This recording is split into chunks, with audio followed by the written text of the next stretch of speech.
Le bâtiment est installé dans un environnement rural, c'est-à-dire à 3 km d'Aurignac, qui est un village médiéval. Il a un patrimoine très important. On est en haut de crête et on a les Pyrénées qui sont en face. J'ai fait une formation à l'école d'architecture en 2008, ça s'appelait Architecture, Environnement et Développement Durable. J'ai eu un coup de cœur pour cette grange, qui allait tomber en ruine. J'ai expérimenté des choses en fait. Il y a des matériaux que l'on ne peut plus se payer à l'heure actuelle, quoi. C'est-à-dire qu'il y a des briques en terre crue, de très belles charpentes en chêne. C'est un autre type de construction que ce qu'on fait maintenant. C'est des matériaux qui ont des capacités en fait thermiques et hygrométriques particulières.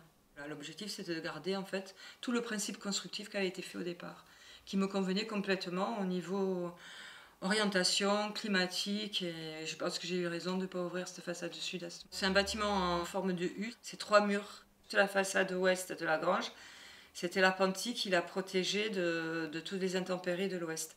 Et après, toute une façade est complètement où il n'y a rien, quoi. C'est que l'on peut vitrer. Et puis c'est l'est. Donc moi, le matin, je me lève de bonne heure. J'adore le lever du soleil, de voir l'horizon rougeoyant. Enfin, pour moi, c'est... Il y avait tout à récupérer. Les tuiles, la terre crue et tout le bois. J'ai réutilisé les demi-fermes de l'appentis dans l'extension. Et le charpentier a remonté une ferme entière. Par contre, la grange, on a utilisé donc toute la façade nord est isolée par l'intérieur avec de la laine de bois. Et la façade sud n'est pas du tout isolée. À l'extérieur, sur le mur en terre, c'est un enduit à base de chaux. Et côté nord, on a laissé la pierre apparente. On a fait un enduit en terre sur les briques et on a laissé apparaître un peu les briques en terre pour montrer qu'il y a un mur en pierre et qui se termine par des briques de terre crues. Toutes les briques en terre qu'on a récupérées de la grange, donc c'est le matériau qui, si on avait dû à le fournir, nous aurait coûté assez cher. Parce qu'il aurait fallu des tonnes de terre qui arrivent achetées. On n'a eu que la mise en œuvre en fait de cet enduit. Et tous les matériaux, enfin, ça c'est un des matériaux qui a été réutilisé, qui nous a rien coûté, quoi. Bon, ce qui a été long, ça a été de déconstruire, ça c'est sûr.